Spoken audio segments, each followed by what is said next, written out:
बहुत से लोग ये समझते हैं कि गिट जो सा प्लेटफॉर्म है वो सिर्फ और सिर्फ सॉफ्टवेयर इंजीनियर के लिए बना है, लेकिन ऐसा नहीं है। ये हर उस इंसान के लिए बना है जो कोडिंग की दुनिया से लिंक करता है। डाटा साइंटिस्ट भी उनमें से एक है। एक वक्त के लिए आप ये सोचें कि आपका कोड डिलीट हो जाए या फिर आपका मॉडल ओवरराइट हो जाए, तो फिर आप क्या करेंगे? तो बिना गिटअप के आपका काम खो सकता है। तो गिट आपके प्रोजेक्ट को अनलिमिटेड सेव करने में मदद करता है। और गिटअप जो सा मेन प्लेटफॉर्म है वो आपके कोड को बैकअप करने में और कोलैबोरेट मल्टीपल कंपनीज में करने में मदद देता है, और इसके साथ साथ आपके प्रोटोटाइप के तौर पर भी मदद करता है। डेटा साइंटिस्ट की फील्ड में जो से लोग लिंक करते हैं उनके रेज्यूमे में गिटहब की प्रोफाइल अहम रोल प्ले करती है। गिट इंस्टॉल करने में कुछ मिनट से लगते हैं, लेकिन आपको ये समझना चाहिए कि गिट हमारे पूरे करियर में बहुत अहम रोल प्ले करता है। और इंस्टॉल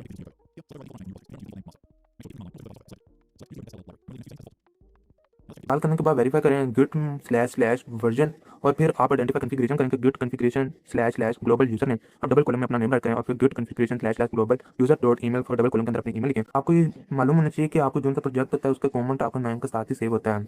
और जो सा गिट प्लेटफॉर्म है इसकी अहम खासियत ये है कि आपको हिस्ट्री को प्रिजर्व करके देता है। गिट का ज्यादातर वर्कफ्लो इन चार मेन कमांड पे चलता है। गिट इन प्रोजेक्ट को गिट रिप्रेजेंटेटिव बनाता है, गिट ऐड डॉट चेंज को सेव करने के लिए प्रिपेयर करता है, जबकि git comment slash M double code message एक चेक पॉइंट क्रिएट करता है, जबकि git push origin main work को गिटअप पर अपलोड करता है। सिंपल वर्कफ्लो है, चेंज ऐड कमेंट पुश और रिपीट। इस प्रोसेस की वजह से हमारा काम बड़ा सिक्योर और ट्रेसेबल और शेयरेबल बन जाता है। दिस टाइम गिट आपकी हिस्ट्री को सेव करता है, और जो सा गिटअप है उस हिस्ट्री को दुनिया तक शेयर करने में हमारी मदद करता है। और आपका हर प्रोजेक्ट गिटअप पे अपलोड होना चाहिए, क्योंकि रिक्रूटर्स क्लेम नहीं चाहते बल्कि वो प्रूफ चाहते हैं।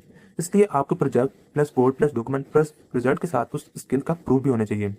हर डाटा साइंटिस्ट में अक्सर गिटहब क्लेम को एविडेंस में कन्वर्ट करता है। आज की इंपॉर्टेंट बात यह है कि डॉट गिट इग्नोर फाइल हमारे डाटा को पब्लिक होने से बचाती है, जैसे रॉ डाटा सेट, आपकी कीज और पासवर्ड, और लार्ज मॉडल फाइल्स और वर्चुअल एनवायरनमेंट और टेम्परेरी फाइल्स। इसे आप सिक्योरिटी गार्डियन की तरह समझ लें, जो उनसे आपकी प्राइवेट और पब्लिक फाइल्स को अलग रखता है।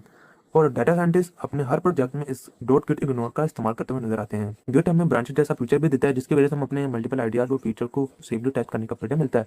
यानी मेन प्रोजेक्ट को बिना टेस्ट किए हम एक्सपेरिमेंट करते हैं। मेन आइडिया अगर पास हो गया तो उसे मर्ज कर देते हैं, फेल हो गया तो उसे डिलीट कर देते हैं, यानी नो डैमेज नो रिस्क। इसलिए प्रोफेशनल टीम कोलैबोरेशन और एक्सपेरिमेंट के लिए रोज ब्रांचेस इस्तेमाल करते हैं। गिटहब सिर्फ कोड होस्टिंग प्लेटफॉर्म नहीं, ये हमारा प्रोटोफाइल और पब्लिक रेज्यूमे है। एक क्लियर प्रोजेक्ट में होता है क्लियर रीड में सेटअप इंस्ट्रक्शन, प्रोजेक्ट एक्सप्लेनेशन और रिजल्ट फॉर विजुअलाइजेशन और क्लियर रिप्रेजेंटेटिव स्ट्रक्चर। रिक्रूटर हर लाइन नहीं पढ़ता, लेकिन वो हमारे ऑर्गेनाइजेशन और प्रोफेशनलिज्म को जरूर नोटिस करता है।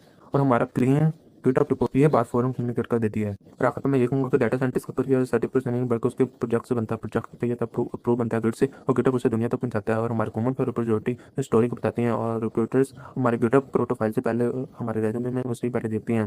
इसलिए अपने प्रोजेक्ट्स में डॉक्यूमेंट करें, शेयर करें और उसे इम्प्रूव करते रहें, और लर्न करें, बिल्ड करें और कमेंट करें और लोगों तक शेयर करें और रिपीट करते हैं। सो फ्रेंड्स, आज के लिए इतना है, तो आपसे मिलता हूँ अगली वीडियो में। तब तक के लिए अल्लाह हाफिज़।